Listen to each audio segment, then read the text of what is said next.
Do it. Sorry about the video being late. I was trapped in bed all week being tormented by visions of the future. Oh, the malaria! Oh, fire propagation!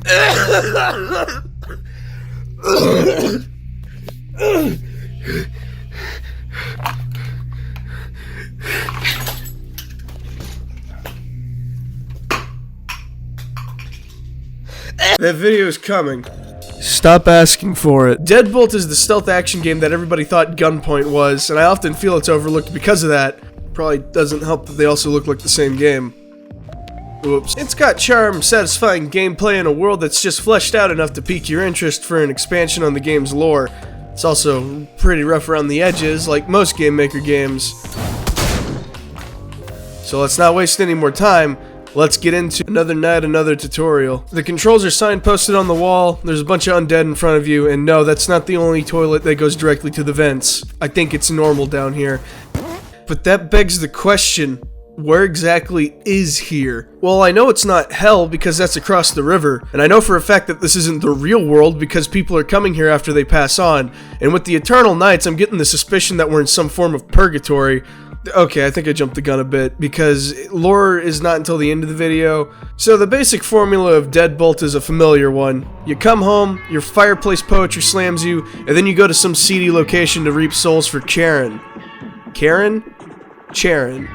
Sharon the Ferryman. Their name is Sharon. Or is it like Sharon?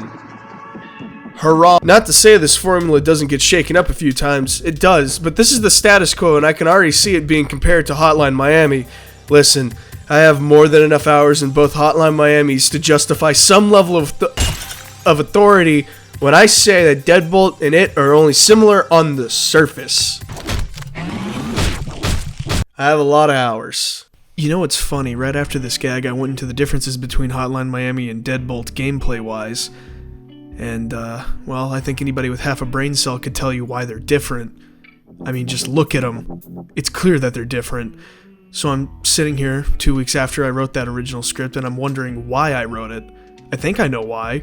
One was to try and segue into a gameplay section of the video. I'm not the best script writer and I'm fairly new to this whole reviewing thing, but I tend to try and have some structure to the video where I move from one subject to the next with jokes acting as a gateway between topics. The other reason is because I'm pretty sure when I wrote the script I was either really drunk or drowsy, or both, and was on Deadbolt's first few search results when I was getting the screen cap of the Deadbolt City wiki entry for the video, and it was there that I was probably seeing some clickbait articles saying that Deadbolt was like Hotline Miami, or maybe, no, it was Darkwood.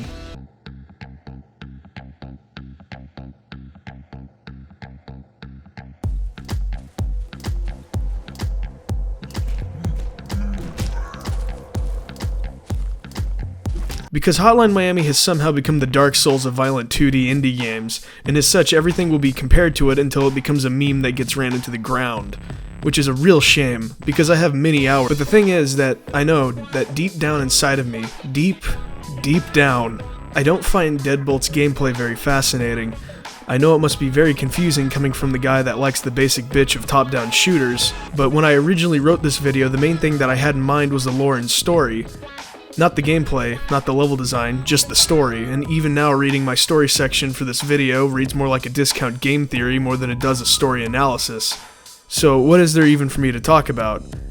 Well, I can talk about how much I hated the bad enemies for this game, talk about how much of a joke all the weapons in the shop are, aside from death and taxes, as they have the biggest ammo capacity of all the starting weapons, which is really nice to have, along with the hammer, because the hammer is a useful tool. Hell, I even wrote a funny little joke about how nothing is certain in a speedrun except for death and taxes. And yet I can't tell you a good goddamn thing about most of the levels. Like, I do remember the levels, but I can't really go into them. I don't know what to say about them. They just work. They're serviceable. A lot of them are. There are some standouts, and I'll get to those in spoiler talk because I'd be giving away the solutions to a puzzle, basically. It's not a bad game, it just feels confused.